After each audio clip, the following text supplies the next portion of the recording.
Hello, everybody. Welcome to another episode on the HighLevel Experience. First, before we kick it off, I've got a big announcement. This show, unfortunately, no longer is run with my co-host Andrew, who is no longer available to participate, purely because he has got on to better things, which is really cool. I can't really disclose that much. So we'll make a proper announcement with more details on this for you guys as to what happened to Andrew. But we are on good terms. There's nothing happened between us. We just cannot, he just cannot be part of this podcast due to a conflict of interest with the company that he's now working for. So let me introduce to you our guest at today's episode. I'm really excited about this guest because I haven't had a guest on the show since May, and so it's really exciting to have a guest again. Our guest today is a true innovator and a master of digital marketing and automation. From the sunny shores of Queensland, Australia, he has founded several successful ventures, including JAJ Group, JAJ Digital, and now also MyCRM Sim, which you may have also seen out and about in the communities, in the digital communities. We'll talk about that. If high costs and complex registrations processes are holding back your SMS marketing efforts or efforts for your clients and your sub-accounts, then MyCRM Sim is definitely here to change that. And we definitely dive into that today. Not only does he consult on digital marketing strategy and project management covering SEO, SEM, website build, usability, and social media, but he also builds automation at scale to grow marketing campaigns, leads, and sales for organizations of all sizes in his market. He is a fellow SaaSpreneur just like all of us. One particularly intriguing aspect of his career is his foray into software development for niche markets like craft and jewelry, where he created and sold programs worldwide, running them almost entirely on automation. Please welcome to the show, Gary Gubbs.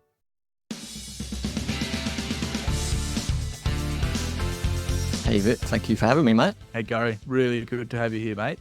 You've seen the evolution of technology from early days of cassette loading computer games to the sophisticated digital marketing tools we have today, but what has been the most surprising or exciting change in the technology landscape for you over the years? Well, I think it was the internet, basically. So my background is in engineering, and where I kind of started in engineering was we used to put anything you could put into a building and you wanted to turn on, off, up or down via a computer. That's what I used to do. So we used to program buildings. I'm from the UK originally. I came over from the UK to Australia, and we ended up doing a project here on a really big university campus, the University of Sydney. And because it had so many buildings on it, without getting to the technicalities of like LANs and WANs and all that kind of thing, right? What they decided they wanted to do was, instead of having these little local networks for each building, they wanted to put the whole campus on the internet, so that not anyone, obviously you had to have the right access, but anyone who had access could just log on from any computer and be able to turn things on, off, up or down in any building. So we put the first buildings in Australia online on the internet. And essentially we had to kind of build a website for that drilled into different levels. At that point, I was like, oh, there's probably something in this internet that's going to go places. The internet was obviously all around it. We were using it anyway, but very early stages. And just kind of went from there, from doing that engineering and then getting into websites and SEO and digital marketing technology that we've got now. Yeah, I mean, one of the really interesting things has been also the Internet of Things, how businesses are now plugging different devices in and make their operations even more optimized, or homes, right? You got these really cool lights and whatnot that you can plug in. So would you even envision back then when you were connecting that first university hall, like that building to the internet, that there would ever be anything? Yeah, I mean, I guess we were doing a lot of that stuff back then, but we didn't have the ways to connect it until we did put things online on the internet. So a lot of that stuff we were doing back in early days in terms of monitoring stuff in buildings and fridges, everything in like commercial property. Mm-hmm. But it's like all the stuff it was very expensive to do, to monitor and set, and you couldn't do it on a residential scale. So I think just the cost and accessibility of it has come just so far down the chain. To getting where we used to have to do, if you think of something simple that we can do now with like a little plug-in, or it doesn't even have to plug in, you can just connect something to the Wi-Fi to monitor a room access. People go in and out and set alarms, you can just get something, connect it to your Wi-Fi, put it in the corner of the room. Whereas we used to have to run cables for that, and they were very expensive items, and they weren't so reliable. The cost and the speed and the accessibility of it now is just charged on, basically. And I've seen that over the last 25 years, I guess. It is definitely incredible. And now, obviously, with HighLevel and the amazing power that we have of the automation work, what we can automate, what we can configure for businesses, it's incredible. But tell you what, I've got a funny little story when it comes to interfaces. I used to hang out with a guy back in Australia who ended up implanting a chip inside his hand, like a small little chip, but he put it under his skin.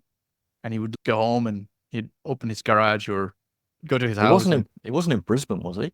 No, this guy's from Sydney. Maybe you know Skip Stevens. No, but I knew a guy in Brisbane that did that. So, I mean, based on when I was looking at your profile and just trying to prepare for this interview, I could see that you've had a diverse career spanning several industries.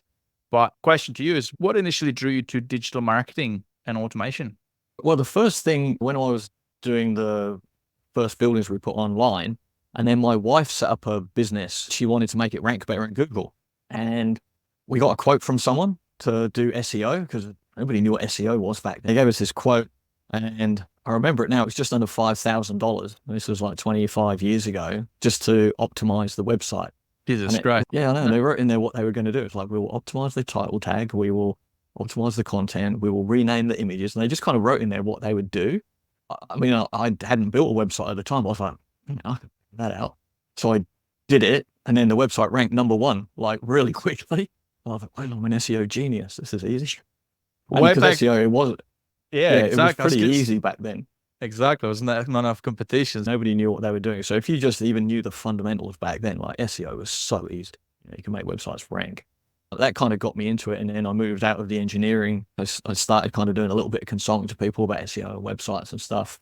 And then I ended up running a couple of digital agencies in Sydney for SEO and just kind of transitioned from what I was doing in engineering into a sort of a full digital career. Are you still running an agency? We still have an agency now. So we have 2 agencies. So we have one where we do sort of traditional, SEO, SEM type stuff. And then we have a SaaS agency as well, like a white label, HighLevel. Excellent. And what has been some of the biggest challenges that you faced when you were transitioning from the traditional engineering to digital marketing, and how did you overcome those? How did I overcome them? I think that time back then, everything was so 25 years ago. It was all so new and so different. And people were just chomping at the bit to get on and understand this internet. It's like, how is this going to work? How are we going to make money out of it? How are we going to get traffic from it? So I ended up, after building the website with my wife, and we grew a business out of an ebook into a franchise, basically. And then she ended up working for a digital agency. I ended up going and working at the same digital agency because I was just talking to her boss and telling him what I was doing. He was like, oh, they were doing paid search. He was like, oh, it'd be great if we could do SEO. Do you want to come and work in our agency as well? And I worked in there consulting, and then he ended up taking me on in the agency. So I guess at that time it was, there weren't that many people who even understood the fundamentals. So if you had a good grasp of the fundamentals, you could get through quite well because there was no competition in there. Now things have changed massively. Like there's so many tools, there's so many people doing it. There's obviously all these sites, Fivers and stuff like that. And people find they want stuff faster. They want faster and cheaper. And there are some areas where sometimes, you need time and experience and things need to be worked out. Sometimes people don't appreciate that type of things. And I think that's a challenge in today's market, is that people see someone on Fiverr that will build them a website for $100 and they go, that's great, I'll just spend $100. But they don't realize, the non-technical people, the small business owners, they're just thinking about the $100 they got to spend on a website versus, $3,000, $4,000, $5,000, which is actually going to get them traffic and get them results and get conversions. I think people don't necessarily still understand the value of good in the digital space because there's so much cheap stuff and the barrier to entry is so low that a lot of people just jump into the space now. I think that's a challenge.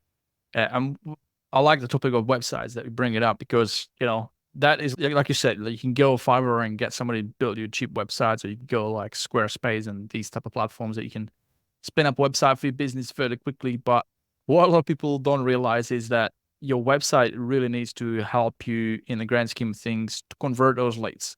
And if it's all segmented, like you might have a CRM and a separate platform and then the website separate, the data doesn't flow. You can't really customize anything. You can't create a personalized experiences.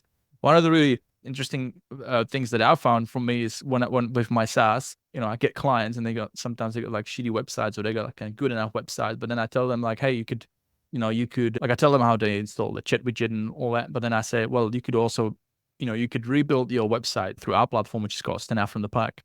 And that way you could get rid of any hosting fees because there's no hosting on our end. You could have many websites as you have. But then really when I started showing them how you can add custom values into the headers and how you can really personalize the look and feel. So for every visitor, it looks different. That's when it really starts to click in for people. Have you noticed that? Yeah, once you start to show them, because what I always used to, I was talking to people about building websites. We don't actually do a lot of that anymore because I just found those conversations and people didn't value it that much. So we pretty much took the website offering off. A lot of people haven't even actually really thought about that. They just go, I need a website for my business. So when you ask them that question, go, what's the one thing that you want them to do? They go, well, I just want them to find out about me. You go, really? Is that what you want them to do? You don't want them to buy your product or contact you for an appointment or a quote or whatever it is? And they go, well, yeah. I go, okay, but how are we going to do that? So what's the message that you've got on there? Where are we going to put the buttons? How are we going to drive them to actually contact you? Why are they going to contact you? Have you got some testimonials, got some social proof? Are you going to introduce yourself on there as the owner of the business and put yourself out there? And I think that is a conversation that needs to be had with people more when they're thinking about design or their digital online presence. To just go, all right, what do I actually want to do with this? Is this just a brochure website for my brand? And I'm not that concerned about it because I actually get my referrals and my marketing from another place. And I do just need a website because people will just ask me and I go, yeah, we have a website, you've got a domain. In some cases, that is the case. In other cases, the website is the lead generation platform, And someone said this to me ages ago. It was a really good thing. I said, every website needs a business, but not every business is a website. So it really does depend on what you actually want your website to do. And getting that across, getting people to understand that or just think about that right at the start of the design stage is an important thing rather than just saying, yeah, I want a website and want a homepage and about us page and a contact us page and an FAQs. Think about what you actually want to do in that design and the journey that you want to take people on.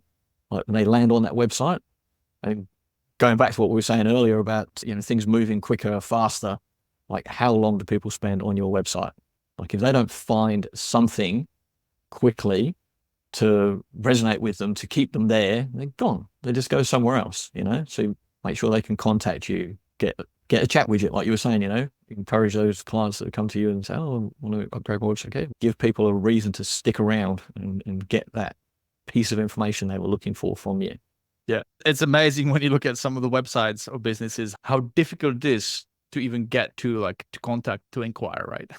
It's still happening. Yeah. I still see them a lot, which is good for us because that means there's so much opportunity to, so much different ways how we can get our foot in the door these businesses to then upsell them on a subscription and whatnot.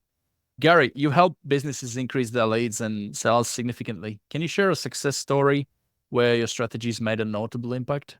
Yeah. So one of the things that we do with our white label SaaS, so we do online estimates for clients. And when we started doing that, we basically built an online estimate for their website. So instead of just to contact us for a quote, we built this instant online estimator. So instead of putting in their name and email address and whatnot, we built this online instant estimator for that client. I can't remember the exact number.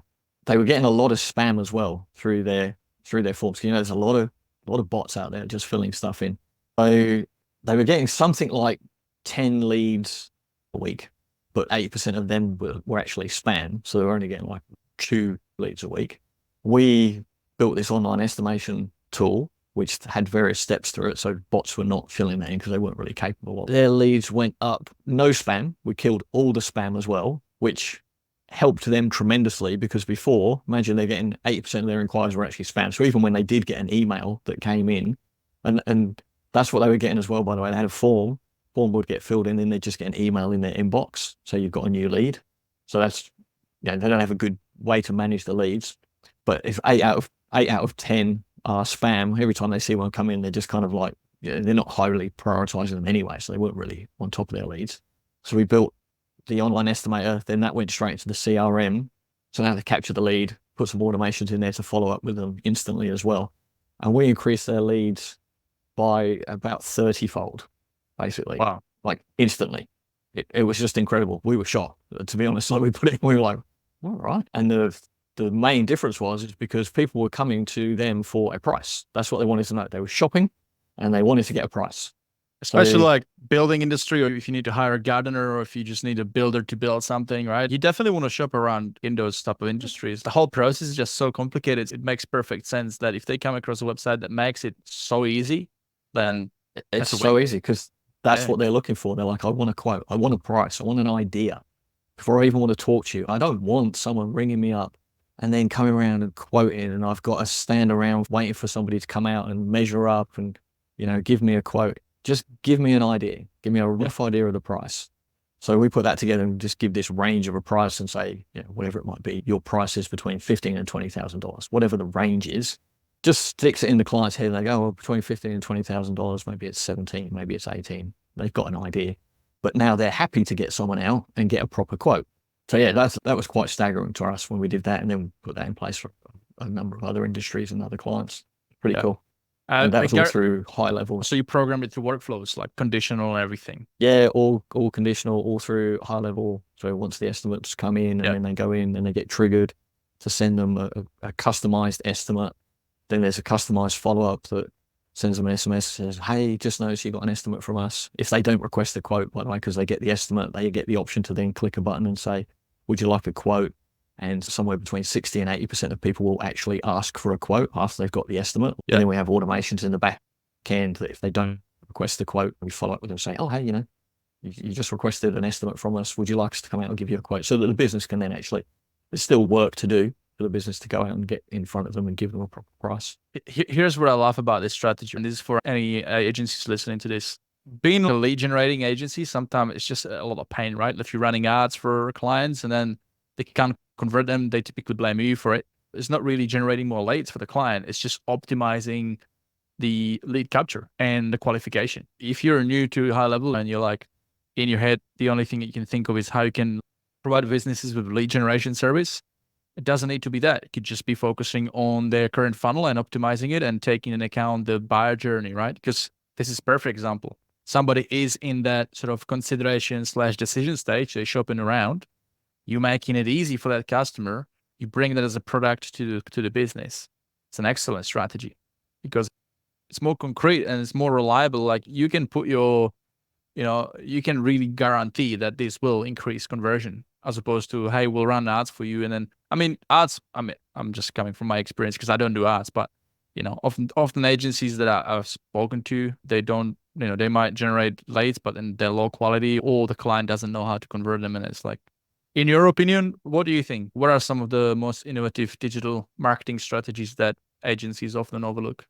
The most innovative, obviously all the stuff with AI now is where everything's going. So the speed, I think there's different strategies for it, but it's the speed to lead, I think, is one of the key things, right? You just got to get back to leads fast. So obviously using chatbots is almost essential now. At the end of the day, if you don't have some kind of chatbot or some way of getting back to people and engaging them in some kind of response, voice bots definitely coming along. I saw one the other day, which is the first one where I actually went, it's not too bad, because there's a lot of them out there now.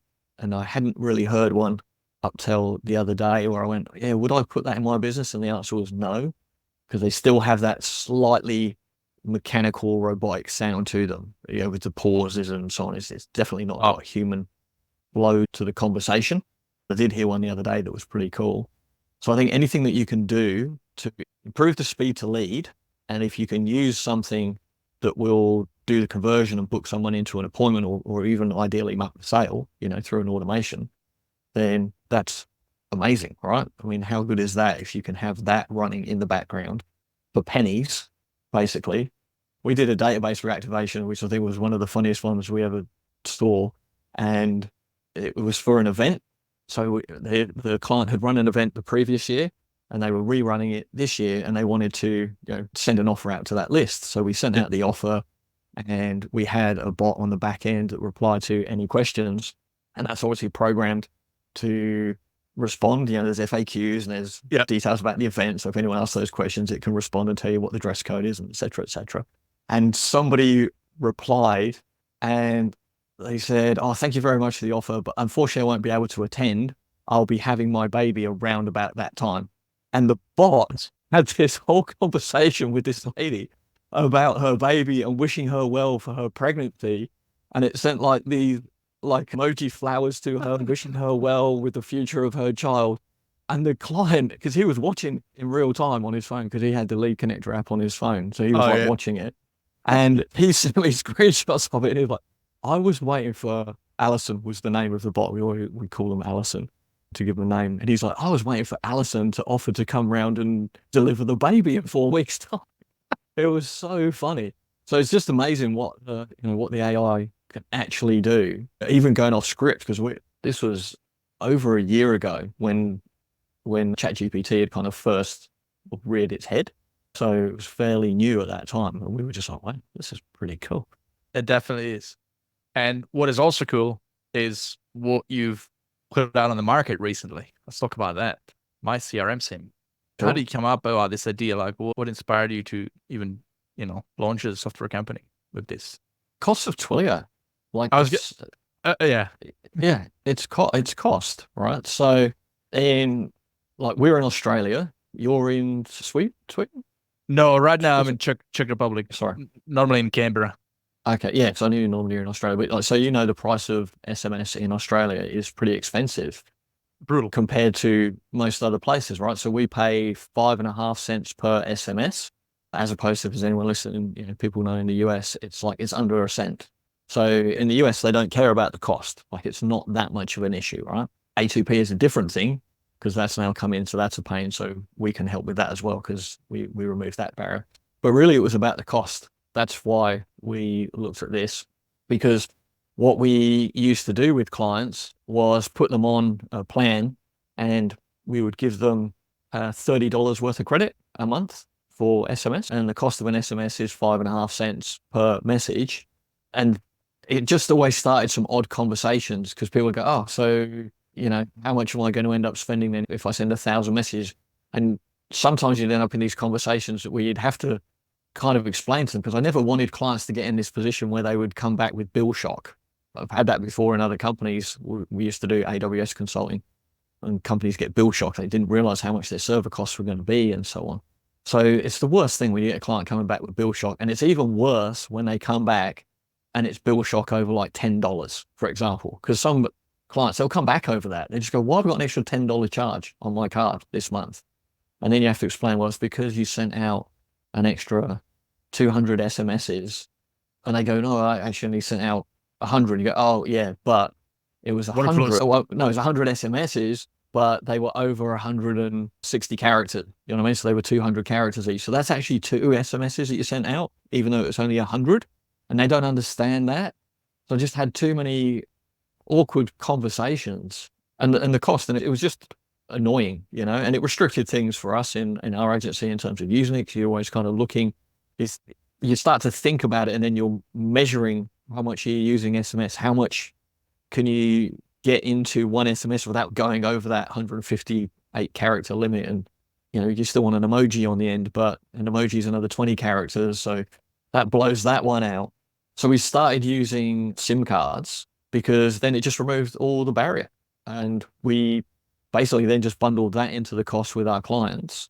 And we didn't have those conversations anymore. It was just like, yeah, cool, this is our platform. It includes unlimited SMS. Any questions? And then they were like, no, that's cool. And then you never had a question come back from a client with it. They never came back after that going, oh, why have I got that extra $10 bill this month? No more questions about SMS. It just never became a challenge.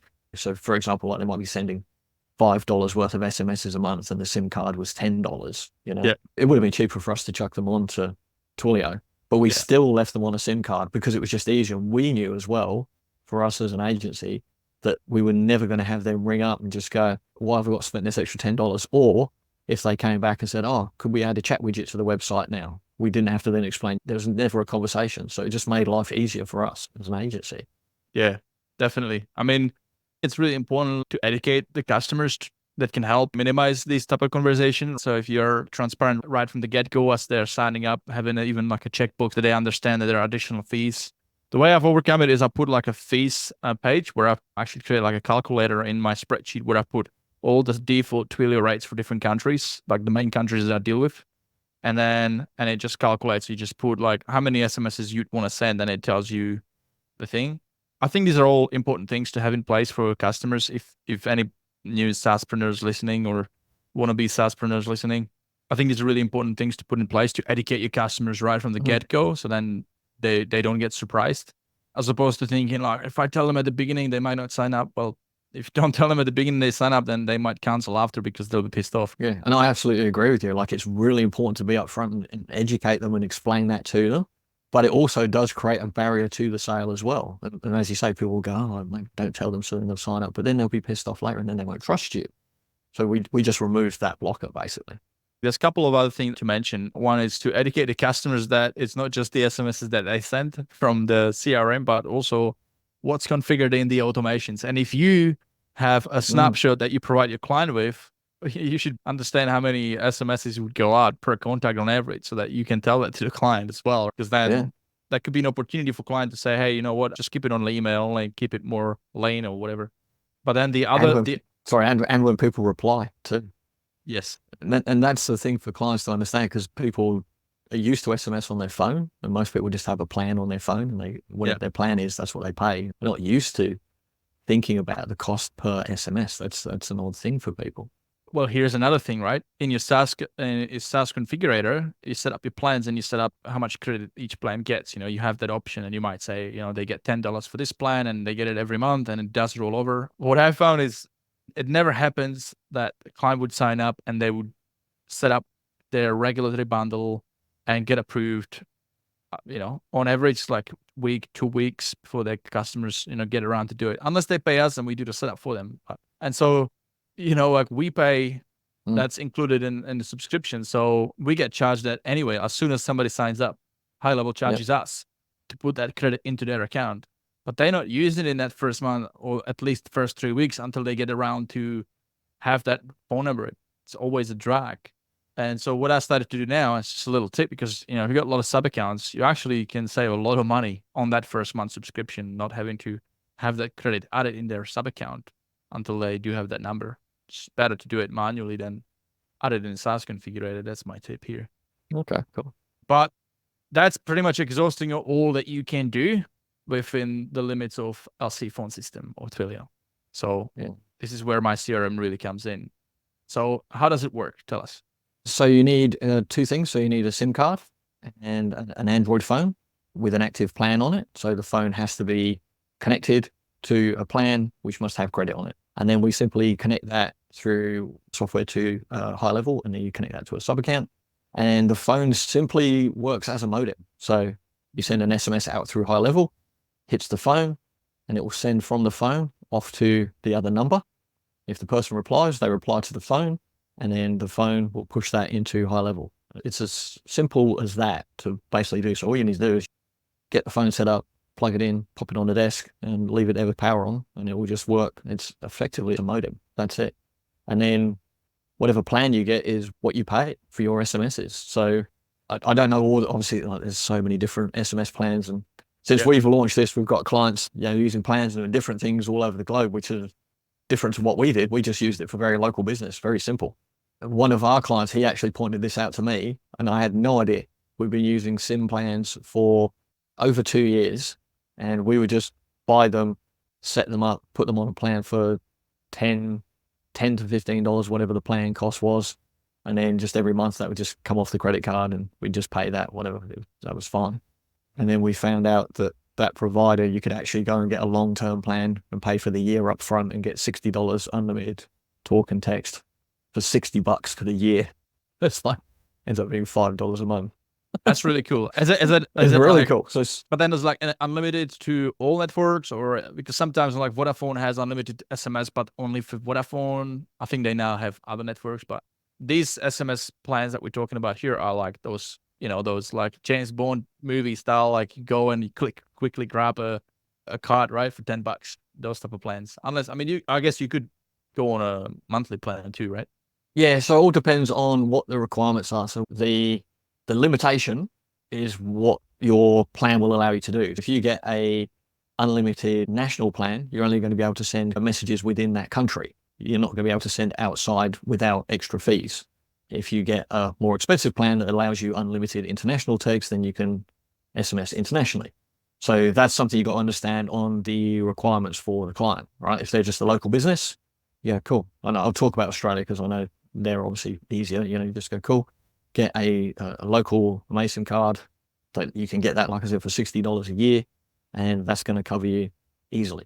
Just MyCRM, you found MyCRM to be the best for Australia, like the cheapest? Yeah, that's the best one that we use. Works Nice. really well. And yeah, Awesome. very, very reasonable, especially when you put it on the annual plan. Obviously, if you've got clients that have got global clients, then you need to make sure that you've got a plan that will allow you to SMS. So then you need to understand what the card will allow you to do. Most cards, if you get an international plan, will allow you to do sort of the major countries, US, UK, etc.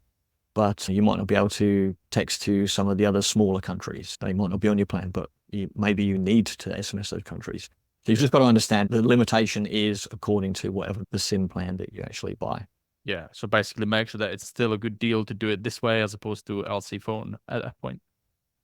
I wonder what these telcos are going to do at some point, because I mean, they all have it based on an average user usage, like normal person wouldn't, they know like they on average. That's why it's still a good deal for them to offer as an unlimited. But I wonder if they start to see phone numbers with thousands of messages being sent a month, what's that's going to do, right? Yeah, so it's unlimited SMS according to the plan that you're on, okay? And every plan will have a fair use policy, but most plans that we've looked at, they don't actually stipulate what that fair use policy is. So they basically have some kind of wording to the effect of it's unlimited SMS to the point that you don't use too much of our services to the degradation of other users. And we're very upfront with this. We have all this information. Anyone who asks us, we'll tell them whether or not our system is suitable for them or not. So it's unlimited, but you also can't mass blast, for example. So if you want to send out 1,000 SMSs in 5 minutes, you can't do that. You cannot do that through a SIM card. Your card will get instantly blocked and flagged. You can't literally do it through a phone. With our system, it's like the rule of thumb. If you're trying to send text messages faster than you could type with your thumbs and hit send and get replies and then send another one, then you're sending them out too fast and your card will get flagged and then they'll shut down your account. So you have to understand how you're using your SMS. So if you're using it every day for just general workflows, reminders, like a chat bot on a form on a website, absolutely fine, no problem at all. If you're going to do mass SMS and you need to do like database reactivation for a client or something like that, then you need to use a drip mode and make sure that you can push them out slowly over the course of a day, like breaking them up. So it's maximum, what we find is like absolute maximum of 1 a minute. That's still good. So, I mean, if you spread it over 10 hours, that's 600 SMSs. That's still a solid SMS reactivation campaign. You do it over a week, that's 3,000 contacts that you've reached. Exactly. So it's good for that. And that's why we just want to educate people. Our system is very good, but it's not very good for everyone. Some people do need to get SMSs out faster and they've got bigger databases. We will happily just say, it comes down to that being upfront thing we talked about earlier, like the cost of SMS. Like we'll just be upfront with the client. If someone has a chat to me or messages me and says, hey, can I do this? Like I had someone who saw us and they said, oh, unlimited SMS. I've just got a client and I've got to do 1.5 million contacts database reactivation next month. I went, not with us, you're not. Yeah. Like, because there's no point. There's absolutely no point in signing up and using our system because it isn't going to work. Unless you come up with some sort of router where on the back end you can have like 10, 20 SMSs plugged in with 20 phones, but they're all pulling through an API into one HighLevel account and it just keeps routing. But that's be difficult. Have you seen our roadmap? That's what's coming. So multi-SIM is what's coming. I think we'll have that out. We'll definitely have a test version of that in a couple of weeks to start pitting some clients on that. But at the moment, it's just like one SIM per sub account. So just one number, that's it. Whereas we'll have multi-SIM and then you can just assign a number to each user. And even if you've only got one user, if you needed to send out more, you could just add 4 users in. Okay. So that's the caveat there. Yeah. So that's coming. Let's talk about that because it's been a big shift. Last year has been all about A2P 10 DRC. Before that, US had to deal with that. They didn't, but we did, in Australia and all over other places with the regulatory bundle. And we know what pain that is, but it is there for a reason, right? Not telcos, but the overarching, I don't know what they call it. Like there's like three-tier system. Like you got somebody, and then there's like Twilio networks, whatever. They've all come up with it for a reason, right? Because there was a lot of spamming, a lot of this happening. Now we have these things in place where we have to have a proper opt-in to show that person has opted in. We have to have the opt-in message, opt-out message, all those things. I would assume that if you put these type of messages through a personal SIM card, that it'd look weird for a person to have an opt-in message because it's not natural in a one-to-one, like, you know what I mean? So what are some of the things to be concerned with or to know about when it comes to regulations and compliance doing it this way? Yeah, no, I think that's a really good question. It's something that we think about seriously, and I'll explain what we try to do to help people with that and also to prevent things that people shouldn't do. So first of all, I'm not a lawyer, so I don't know all the legal terms around it. My understanding is that it's not illegal to send SMSs from a business through a cell phone to people that have or are on your list or are a customer and have, they basically opted in by consent. What you should not be doing is mass SMS cold blasting. That's like a completely different story. If you're just buying or scraping lists and mass cold blast texting people, that's kind of against the rules. That's a no-no. And my understanding is that's what A2P and all those things are trying to protect, so that if people are doing that, they've got a route back to those people to take action in whatever form. Exactly. And by the way, that could also include that contacts that you already have on the list, but if you haven't spoken to them for like 2 years or more, that would still fall in that same category. Wouldn't that be considered the same? Again, my understanding is not. So what would be the difference if you just picked up a phone off of your desk as a business owner and you said, oh, I haven't contacted these 10 people. They all bought from me 2 years ago. I know it's been 2 years. Our product's got a shelf life of 2 years. I'm just going to send them a quick text and see whether they'd like to get a new version or upgrade. Blah, blah, blah. Send them a text. Is that against the rules? I don't think it is. Maybe if they're maybe we're both assuming here, right? We don't know the answer to it, but I guess it's good to just, brainstorm here. I think if it was somebody that you haven't spoken to for years, but they did purchase from you, so that means they have been a customer at some point with you, I think that'd be okay, right? If you run a paid ad campaign to generate tons of leads over the last 10 years, and then 10 years later you hit them all up, they've never purchased anything from you. They never engaged. They just clicked on an ad. No, but those people they must have given you your details. And if you would have had some kind of consent to follow up them. So anyone who opts in on your ads, if you're running an ad, you've got to have some kind of consent on it to say, hey, you agree for us to contact you regarding your inquiry and any other services in the future. So you've got their permission. But as long as we only want people to do this in like the right ethical way for businesses to help businesses, right? We don't want people to get in trouble. We don't want them to get their SIM card shut down. They shouldn't cause any kind of issues for a business. So one of the things we try to do, we have done with that, like we have no free trials on our site. You can't use our system for free. And I have people asking us, can I get a free trial? And the answer is no. And there's a very good reason for that. And one of those is around preventing people from being able to abuse the system, because you can get a free trial of HighLevel. So you could sign up for a free trial of HighLevel. And one of the things that there's a few reasons why, but one of the reasons why we don't have free trials is to prevent that. So we don't want people using our system for that. It's about trying to, you should be doing it in a moral, ethical way to help a business to systemize and automate their flows of their business. So for example, using calendar reminders, so if someone's booking appointments and for trade services for anyone, quite often they will send a text prior, and it might be the girl in the office or the person who's going to the appointment sending a text and say, hey, I'm coming out in an hour, just checking. So why not automate that for them? I don't think there's anything wrong with that. I can't see why that should be illegal or immoral or against any kind of thing. You're just helping a business to make something easier for them.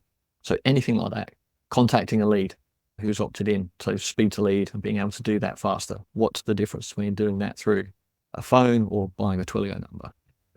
The cost, obviously, for our system, but you're still contacting a customer with consent. So I don't think that's bad. But yeah, where you hit the bad is contacting people that have not consented to hear from you. And you shouldn't be doing that. And ask for you to contact them. So don't bother them. Don't use our system to do it.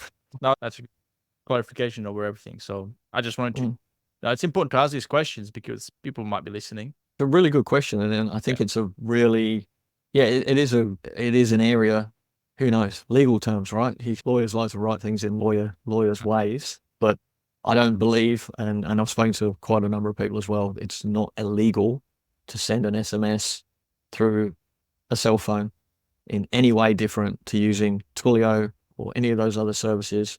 It's just about who you're contacting and what you're contacting them about. So stick within those parameters to help a business don't do other stuff. Got this segment on the podcast called 3 for 3, which is sharing really short, 60-second success story of an agency owner who's done something really impactful for a business. Would you have such a story that you want to share, like of how you've been able to help a business through your agency, JHA Digital? So either success story of a JHA Digital client that you help, or an agency that you help with MyCRM Sim, the story, some. Yeah, look, I mean, when you asked me earlier, I think the one where we put the estimator in on the site and their leads just went through the roof. I mean, that was epic. One of my favorite stories that we ever did, and this isn't really to do with any monetary thing or anything. Again, this just comes back to knowing how to do things and get things done. We actually got a dog, right? This is the story. We got a dog from a rescue home, all right? And the lady there, she's running it as a charity. She's paying for all these dogs. She just kind of gets a bit of money from her when you get the dog. And we ended up helping her with her website because, we paid for the dog and all her costs. And as a donation back, we'll help you with your website. And we just did a few things to help her tidy it up. And then her domain lapsed one day and she just had no idea what had happened. Her website went down. She didn't have it on auto renew. Her domain lapsed and someone snapped it up instantly. It was like a really old domain, disappeared. And she was quite distraught about that because her life was these rescue dogs and everything that she was doing. It's not difficult, but yeah, it's not difficult if you know how, right? So we just did that, which for us, it wasn't that hard to find out who had bought it, and then found the person who bought it, got in touch with them, explained the situation, what had happened, what the domain was being used for previously. And fortunately, they were a very nice, reasonable person. And, yep, no worries, we'll give it back to you. So within a day, we basically got the domain back for I don't know if we got it back up and running in a day, so it had to be transferred back across and stuff. But anyway, within a day, we'd had all these conversations and we knew that we were getting the domain back. And, that was massively impactful. So it's no financial thing for anyone in that for us, but it was so cool for her because she was just distraught. Like, she called me and she's like, "Oh my God, what's happened? My website has gone down." And we look and we figure out why. But to be able to get that back for her was really cool. So that was pretty awesome. Yeah, that's one of my favorite things that we ever did, I think, because that's beyond just kind of making money for clients and stuff like that. Yeah, no, I like it. It's really cool. It's good to do some good in the world. That's good. And then, I know MyCRM Sim, I think we've got clients now that couldn't do SMS before. So New Zealand, for example, you can't get numbers in Twilio. So we've got clients now. I had one the other day. She signed up and she sent a message afterwards. She'd been using HighLevel for 2 years. And then she sent me a message after she'd signed up and sent her first text. And it said, "I've been waiting 2 years for this. I just sent my first text through HighLevel after 2 years." So that's pretty cool. On a side note, I might have a client who's invested in my SaaS agency system, my top tier snapshot, which we're doing some onboarding next week. And he happens to be in New Zealand. So I'll definitely keep my eye out for you. One more thing, we have another segment. We've got a couple of segments here. This other segment is called The Beef. When I was running this podcast with Andrew, we wanted to have a segment where we give a chance to either yourself as a host, the guest, or anybody else listening, a chance to voice out your, what's frustrating you right now with HighLevel. We all use HighLevel. It's not to diss HighLevel. We love it, right? We use it. But we know that there are things that are frustrating us. If you've been using for HighLevel for a while, you'd come across a few little nagging things. And whilst Sean is amazing and providing us with these weekly releases and updates, which are really cool, because continue to increase the value of the software, I've already voiced out my beef a few times, but what's your beef, Gary? Do you have a beef with HighLevel? I've got over a lot of my beefs. I think just over time you learn to deal with it. Yeah, right. I don't have there's one thing I'm waiting for them to do that we would like them to do. But I guess, in terms of beef, we used to have some, but then you just figure out the workaround and understand that you've got to work with HighLevel and don't expect it to, even though they are sort of the almost everything tool, don't expect them to be the almost, the everything tool for you. You might have to mold yourself into some things. And I guess the only beef that I would have, I guess now really with HighLevel, is that because it is such a beast, you don't always know things that can even be done sometimes.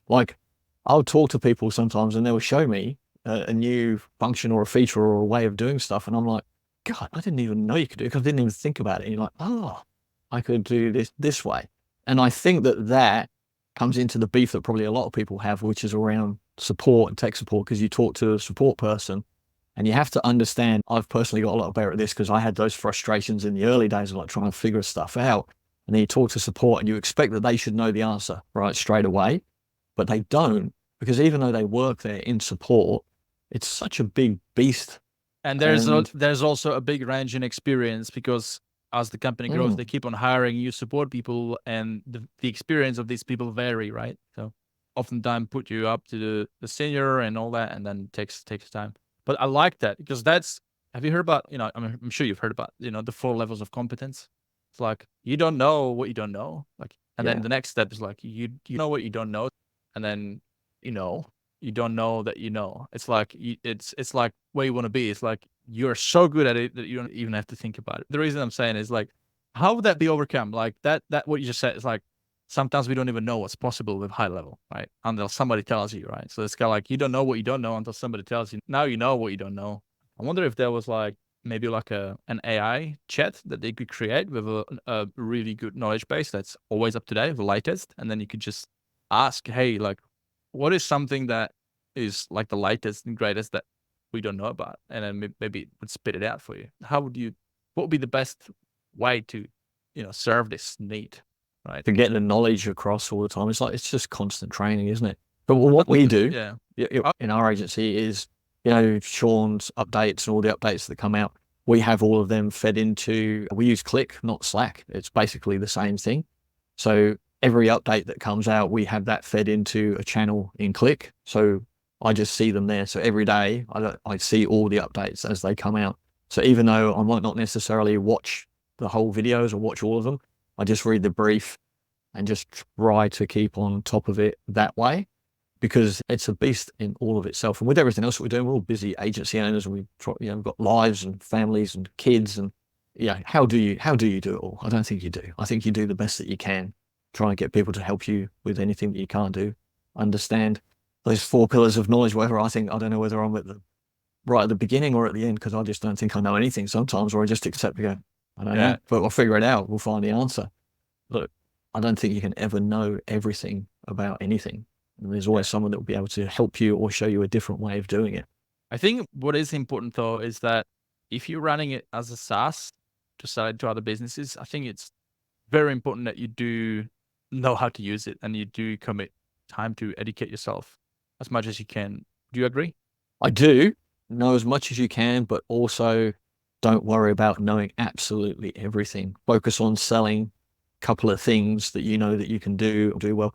And in most cases, for most businesses, that's some fairly simple fundamentals about getting the contacts into a CRM instead of a form that sends them an email. Get them into a CRM, then have a workflow that will follow up and a pipeline so that you can get a business owner organized and structured to actually use a CRM and manage their leads effectively.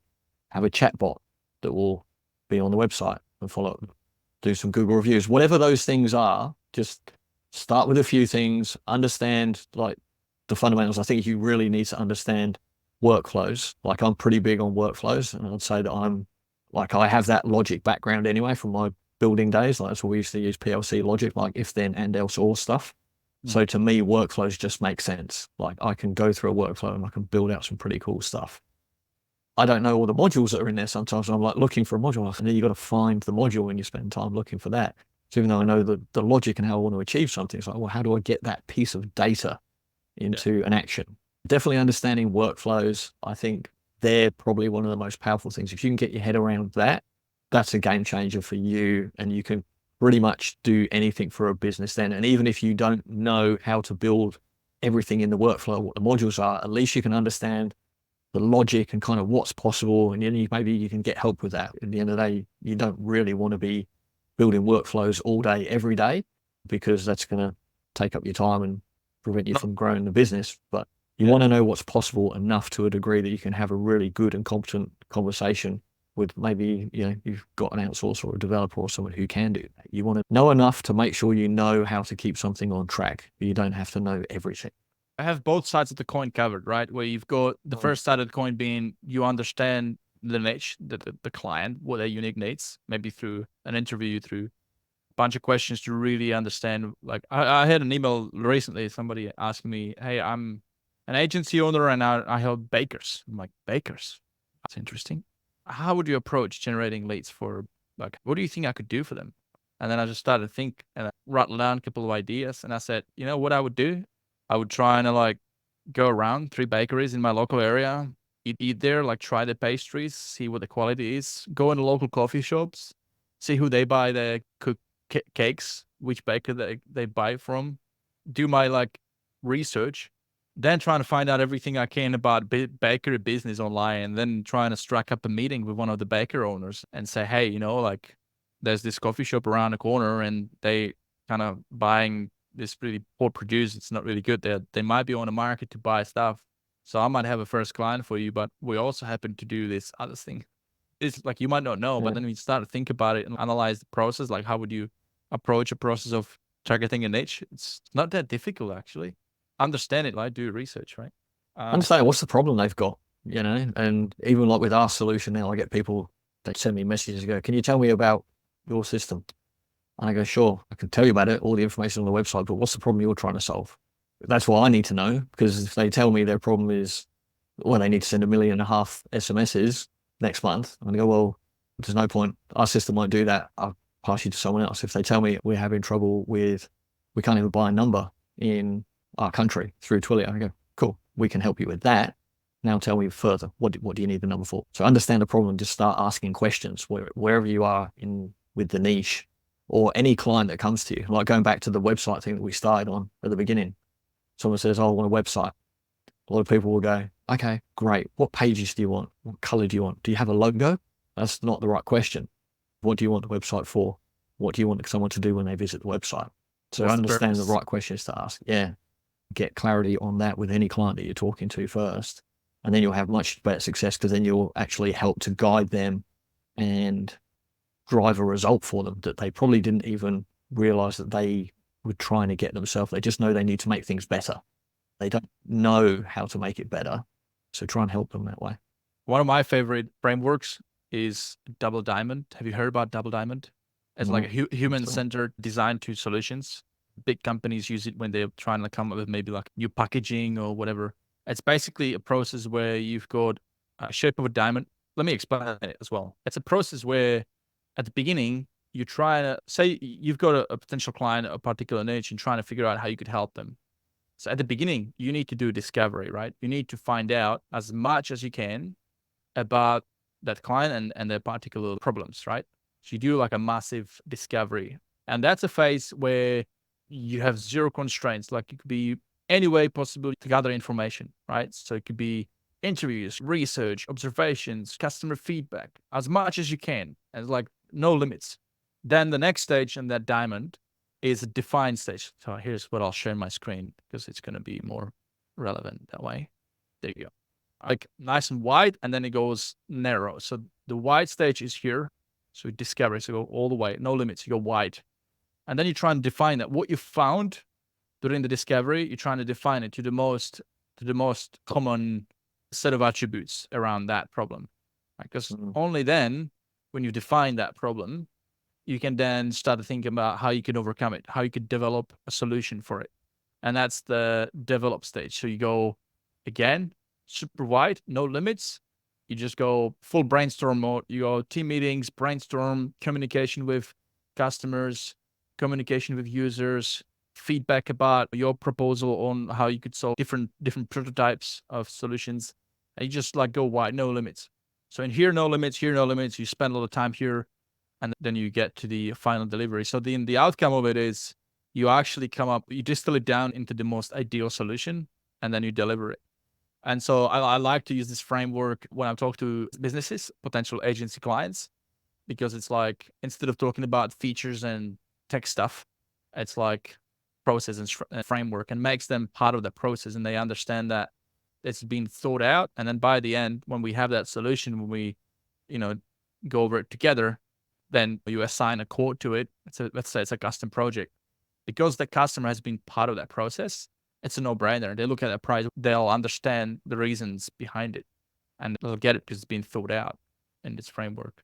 We have a similar process for JAG when we take new clients on. We do a discovery process right at the start, and we charge the client for that right up front. So, hey, we need to do this because we need to understand your business, your customers, what you're trying to do, your clients, build your avatar, all these things that we can target them. If we don't have that information, then we can't really do a good campaign for you.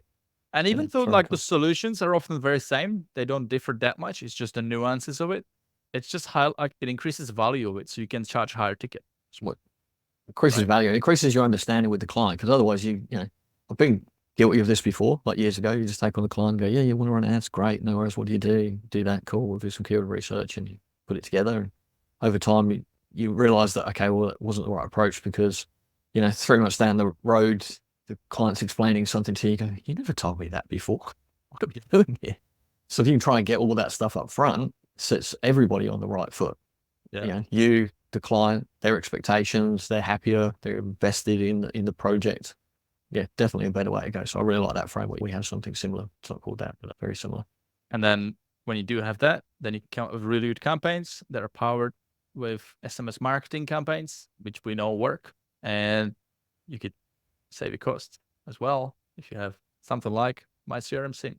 Gary, it's been really cool to have you on the show. I appreciate you. I appreciate your time jumping on and sharing your insights and your wisdom as an experienced agency owner, fellow SaaSpreneur, and a vendor of this amazing platform, amazing solution for all of us struggling with the excessive SMS costs that all of us that are not residing in the US. So thank you again for being on the show. How can people find out about this amazing tool? Yeah, thanks, mate. Well, thank you. Pleasure. Thank you for having me. Yeah, if you go to, I think you're going to put this up on your site. So I have a page there. So highlevelexperience.com/MyCRM Sim. So if you go there, you can follow that. You'll have it in your show notes and stuff there to go to that. So yeah, like I say, anyone, if they're struggling with A2P, costs of Twilio, can't get a number, also the speed of getting things set up, because you can set up our system. Like our fastest one of our clients, he got it set up with getting a phone out of the box, putting in a SIM card, and to sending his first SMS in 7 minutes. That he's the record holder so far. And there is no way on earth that anyone's doing that with either reg bundles in Australia or A2P. That's never going to happen. Like minimum 24 hours minimum. So you can get set up easily within half an hour or so. No problem at all. So speed of that. So if anyone's got any dramas with those things, or go there or find me on the socials and hit us up. Thank you so much, Gary. Perfect. Thanks for having me, mate. Thank you for listening to today's episode on the HighLevel Experience. If you've enjoyed today's episode, then please share it with your fellow agency owners or other mates and high levelers that you think would also benefit from listening. For show notes, links, and extra tips to help you grow your agency or your SaaS with HighLevel, please go to highlevelexperience.com. Thank you and have a great rest of your day, everybody.